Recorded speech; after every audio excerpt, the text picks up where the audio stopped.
Hello everyone, welcome to my channel coding tool.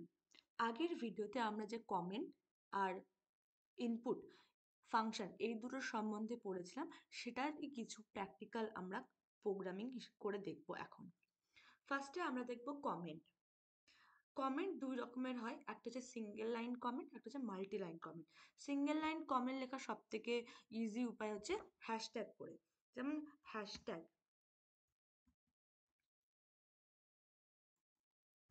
Hashtag PRINT print, first bracket দিলাম। কি print করব? Coding টুল।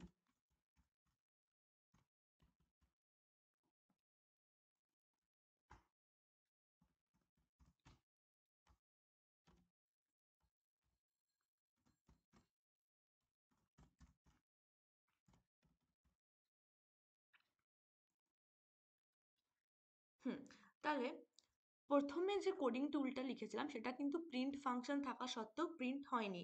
দ্বিতীয়বারের coding টুলটা print হয়েছে।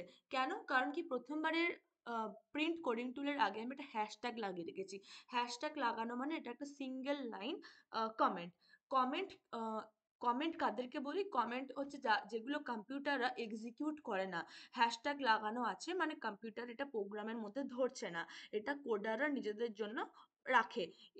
এইটা কিন্তু কম্পিউটার এক্সিকিউট করবে না, সেই জন্য প্রথম লাইনের প্রিন্টটা কাজ করেনি। দ্বিতীয় লাইনের প্রিন্টটাই শুধুমাত্র প্রিন্ট হয়ে বেরিয়ে এসছে, শুধুমাত্র ওই হ্যাশট্যাগটা লাগানোর জন্য।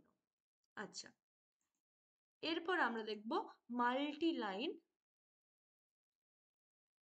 Line comments. আচ্ছা, এটাও কিন্তু যদি আমি কেটে দিই হ্যাশট্যাগটা, তাহলে কিন্তু দুবার প্রিন্ট হয়ে যাবে। প্রিন্ট, দেখি, রান কোডিং টুল দুবার, যেহেতু আমি হ্যাশট্যাগটা সরিয়ে দিয়েছি সেজন্য দুইবারই প্রিন্ট হয়ে গেছে, দুইবারই কম্পিউটার এক্সিকিউট করে দিয়েছে। এরপর আমরা করব multi line comments. Multi line comments করার কিন্তু দুটো উপায় আছে। প্রত্যেকটা লাইনে একবার করে হ্যাশট্যাগ লাগানো, এটা এইভাবেও কিন্তু মাল্টি লাইন কমেন্ট করা যায়। এটাতে হ্যাশট্যাগ, এটাতে একটা হ্যাশট্যাগ, এটাতেও একটা হ্যাশট্যাগ, এটাতেও একটা হ্যাশট্যাগ, তারপর আবার হ্যাশট্যাগ প্রিন্ট, যাই লিখিস সেটা প্রিন্ট করে দেবে। কিছুই প্রিন্ট হলো না, কারণ কি প্রত্যেকটাই কমেন্ট, কম্পিউটার কিছুই এক্সিকিউট করেনি। আচ্ছা, এরপর যদি আমি কিছু প্রিন্ট ফাংশন সত্যিই প্রিন্ট করাই, তখন 2 3, তাহলে শুধুমাত্র 23টাই প্রিন্ট হবে, বাদ বাকি কোনোটাই প্রিন্ট হবে না, কারণ কি প্রত্যেকটাই মাল্টিলাইন কমেন্ট। 23 শুধু প্রিন্ট হলো। আচ্ছা, এটা আরেকভাবে করা যায়, সেটা হচ্ছে তিনটে ডাবল কোটেশনের মাধ্যমে কিন্তু মাল্টিলাইন কমেন্ট করা যায়।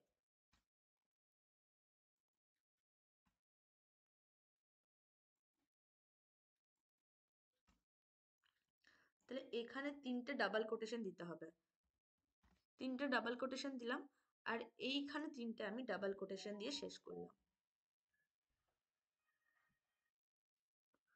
তিনটে ডাবল কোটেশন দিয়ে শেষ করলাম। তাহলে কিন্তু এই ডাবল কোটেশনটা আমি দিয়ে দিলাম, মানে হচ্ছে এটা কম্পিউটার একটা কমেন্ট, মাল্টি লাইন কমেন্ট হিসাবে নেবে, এটা কিন্তু আর কম্পিউটারে এক্সিকিউট হবে না। তাহলে তিনটে ডাবল লাইন কোটেশন দিয়ে শুরু করলাম, আর তিনটে ডাবল কোটেশন দিয়ে শেষ করলাম। তাহলে রান করলেও এখানে শুধুমাত্র 23টাই প্রিন্ট হবে, 23টা প্রিন্ট হলো। তিনটে ডাবল কোটেশন দিয়ে শুরু আর তিনটে ডাবল কোটেশন দিয়ে শেষের মাঝের অংশটা সবসময় মাল্টিলাইন কমেন্ট হিসাবেই কম্পিউটার জাজ করে। আচ্ছা, তাহলে কমেন্ট আমরা দেখে নিলাম, single line comment, multi line comment দেখে নিলাম। এরপর আমরা দেখব ইনপুট, ইনপুট ফাংশন কিভাবে কাজ করে। আচ্ছা, ইনপুট তিন ধরনের আমরা দেখেছি, একটা হচ্ছে স্ট্রিং ইনপুট, একটা ইন্ট ইনপুট, আর একটা ফ্লোট ইনপুট। তাহলে আমরা ফার্স্টে স্ট্রিং ইনপুট দেখব কিভাবে করব। ধরছি নেম একটা ভেরিয়েবল, এই ভেরিয়েবলের মধ্যে আমরা কোন ডাটা ইউজারের মাধ্যমে স্টোর করব। তাহলে আমরা ইনপুট নেব, ইনপুট নিলাম, ফার্স্ট ব্র্যাকেট দিলাম, কিছু তো একটা লিখতে হবে, তাহলে ইউজার কিভাবে বুঝবে যে আমি কি ইনপুট দেবো? তাহলে এখানে আমাদেরকে লিখে দিতে হবে, যেখানে একটা নেম ইনপুট দিন, তাহলে নেম স্ট্রিং এর মধ্যে লিখে দিলাম, আচ্ছা, তাহলে যে নেমটা আমরা স্টোর করব সেটাই আমরা প্রিন্ট করব। প্রিন্ট ফার্স্ট ব্র্যাকেট, এই নেম ভেরিয়েবলটাকেই আমরা প্রিন্ট করব। আচ্ছা, নেম এলো, আমি দিলাম কোডিং টুল। কোডিং টুল, তাহলে কোডিং টুল এইটা এই ইনপুটের মাধ্যমে নেম ভেরিয়েবলে স্টোর হয়েছিল। এই নেম ভেরিয়েবলটাকে যখন আমরা প্রিন্ট করালাম তখন কোডিং টুলই প্রিন্ট হয়ে বেরিয়ে এলো। আচ্ছা, এরপর আমরা করব int int input.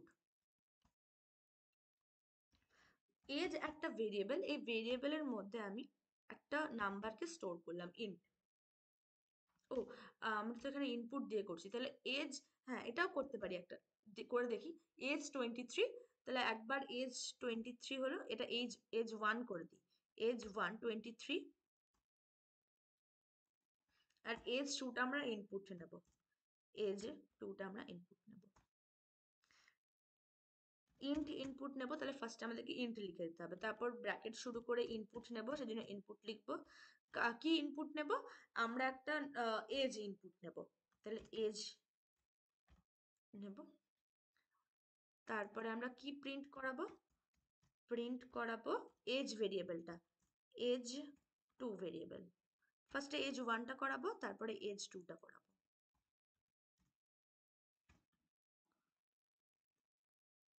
Run. Age, কি এজ দেবো? 10 দিয়ে দিই, এন্টার। ও আচ্ছা, প্রিন্ট করতে ভুলে গেছিলাম এটা। Print PRINT, print as 2, as 2। আচ্ছা, রান। এজ দিলাম 10, এন্টার।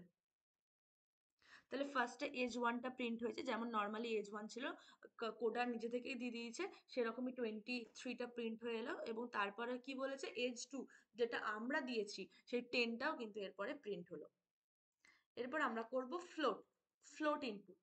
ফ্লোট ইনপুটটাও কিন্তু একদমই ইন্টিজারের মতনই ইনপুট হয়, সব সেম, কিন্তু কিন্তু ওই ভ্যালুটা ফ্লোটে বেরোবে এবং ভ্যালুটা ফ্লোটে স্টোর করবে। আচ্ছা, তাহলে আমরা ধরছি একটা টেম্প, একটা ভেরিয়েবল, সেই ভ্যারিয়েবলের মধ্যে আমরা ফ্লোট স্টোর করব। ফ্লোট স্টোর করব, ইনপুট নেব। কি ইনপুট নেব? টেম্পারেচার ইনপুট নেব। টেম্পারেচার ইনপুট নেব। আচ্ছা,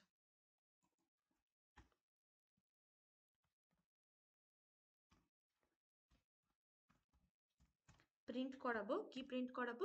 টেম্পারেচারটাকে প্রিন্ট করাবো। আচ্ছা, রান।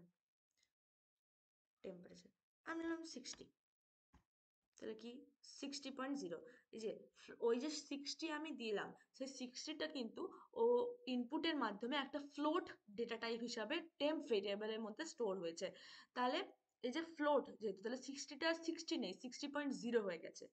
তাই জন্য টেম্পারেচার যখন প্রিন্ট করালো তখন 60.0 হিসাবে, মানে ফ্লোট হিসাবে প্রিন্ট করালো। আমি একটা ফ্লোট দিয়ে দেখি, রান করি। 29.76, এন্টার। তাহলে 29.76 ফ্লোট হিসাবে জিনিসটা নিল। কিন্তু এখানে যদি ইন্ট লেখা থাকতো তাহলে কিন্তু এটা আর ওই 76টা নিত না, শুধু ইন্টিজার ভ্যালুটাই নিত। এই যে রান, 29.76, এটা কিন্তু তাহলে শুধু 29 নিত। এই যে এরর, মোস্ট রিসেন্ট, হ্যাঁ এই যে বলে দিয়েছে যে এটা ইন্টিজার বেসে নিলে কি হবে, এটার পরে ডেসিমাল নাম্বার আছে, তাহলে এই ডেসিমাল নাম্বারটা থাকার কারণে কিন্তু এটা আর ইন্টিজার ভ্যালু নেই, সেজন্য এখানে একটা এরর চলে এসেছে। দেখো বলেছে value error, invalid literal for int. এই ইন্ট ফাংশনের মধ্যে আসার জন্য এই ভ্যালুটা কিন্তু ইনভ্যালিড। এখানে 0.76টা আর নিতে পারছে না। অনেক সময় কি হয়, এটা নিয়ে নেয় কিন্তু 29 প্রিন্ট করে বের করে দেয়, 0.76টা নেয় না। আবার অনেক সময় কি হয়, 0.76টা থাকার কারণে পুরো জিনিসটা এরর দেখিয়ে দেয়। তাহলে আমরা এটা ফ্লোট করে দিই, ফ্লোট, FLOAT, ফ্লোট। টেম্পারেচার তাহলে আমি কত নিয়েছিলাম, 60 নিয়েছিলাম, তাহলে 60.0। আচ্ছা, আর আমি এখানে বলেছিলাম যে এখানে আমি একটা ফ্লোট নিয়ে দেখাবো, তাহলে 21.66, এন্টার। 21.66 চলে এলো। এখানে এখানে কিন্তু এরিথমেটিক্যাল অপারেটর গুলো লাগানো যাবে, যেমন আমার টেম্পারেচারের সাথে আমি 10 যোগ করব, 10, তাহলে রান করলাম, টেম্পারেচার দিলাম আমি 10.9, এন্টার। তাহলে এখানে 10.9 এর সাথে 10 যোগ করে একদম 20.9টা অ্যান্সারে প্রিন্ট হবে। এখানে মাইনাসও করা যাবে, মাইনাস মাইনাস, তাহলে রান করালাম, এখানে যে 12.689 করলাম, 89 করে যদি এন্টার করি তাহলে এখানে চলে আসবে 2.89। এই 0.006 অনেক সময় কম্পিউটারে প্রোগ্রামিং এর জন্য এসব বেরিয়ে আসে, এগুলো নিয়ে এত ভাবার কিছু নেই। এটা এটা ছেড়ে দেখো, এটা ছেড়ে দেখো পুরো, মানে 12.89 থেকে 10 বাদ দিলাম, তাহলে 2.89 এলো। প্রোগ্রামিং করার সময় এই রকম ভ্যালু কিন্তু বেরিয়ে আসে, এটা নিয়ে তো ভাবার কিছু নেই। তাহলে এরিথমেটিক্যাল অপারেশনস গুলো কিন্তু এখানে করানো যাচ্ছে। ফ্লোট হলো, ইন্ট হলো, আর স্ট্রিং হলো, তিনটে হয়ে গেল। এরপর আমরা যেটা করব, তিনটেকে একবারে একসাথে প্রিন্ট করাবো। হ্যাঁ, তাহলে এখানে হচ্ছে name equals input first bracket, string print করাবো হচ্ছে নেম, এখানে নেম দেবে। আচ্ছা, আর দেবে এজের বদলে আমি কি দেব, মার্কস, মার্কস দেব। মার্কস ভেরিয়েবলের মধ্যে স্টোর হবে, ইনপুট INP, ইন্ট, এটা একটা ইন্ট ডেটা টাইপ, তাহলে হচ্ছে ব্র্যাকেট ইনপুট কোটেশনের মধ্যে মার্কস। আচ্ছা,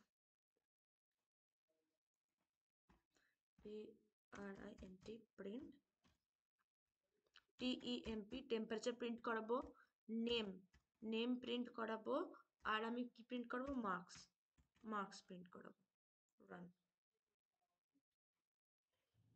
টেম্পারেচার আমি কত নেব, 10, এটা যেহেতু ফ্লোট আমি ফ্লোটের মতো করেই নেব, 4.5। আচ্ছা, নেম, নেম আমি কি নেব, এখানে একটা কোলন দিয়ে দিই তাহলে দেখতে ভালো লাগবে, কোলন, এখানে একটা কোলন, 10.45, এন্টার। নেম, নেম আমি দিচ্ছি মিতা, মিতা। মার্কস দিচ্ছি, ইন্টিজার ভ্যালু দেবো, 90 দিলাম, এন্টার। তাহলে এখানে হচ্ছে প্রথমে টেম্পারেচার প্রিন্ট করাতে হতো, তাহলে টেম্পারেচার প্রথমে চলে এসেছে 10.45, তারপরে নেম, নেমের ভিতরে স্টোর ছিল মিতা, আর মার্কসের ভিতরে স্টোর ছিল 90, তাহলে এই তিনটে জিনিস পরপর প্রিন্ট হয়ে চলে এলো। এইভাবে কিন্তু ইনপুট গুলো আর কমেন্টস গুলো কাজ করে। এইগুলো তো খুবই বেসিক হলো। এর পরের দিন আমরা এলস, এলিফ, ইফ এগুলো কিন্তু আমরা দেখব। এগুলো এগুলো পরের ভিডিওতে আমরা কিছু থিওরি দেখব, আর তারপরে ওই সংক্রান্ত কিছু প্রোগ্রামিং করব।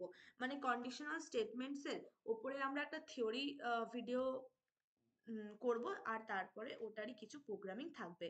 আর তারপরে থাকবে লজিক্যাল অপারেটর, মানে ধীরে ধীরে আমরা এই জিনিসগুলোকে আরো একটু কমপ্লেক্স করব এবং দেখব যে বিভিন্নভাবে কিভাবে কাজ করে অপারেটর গুলো, আর স্টেটমেন্ট গুলো কিভাবে কাজ করে।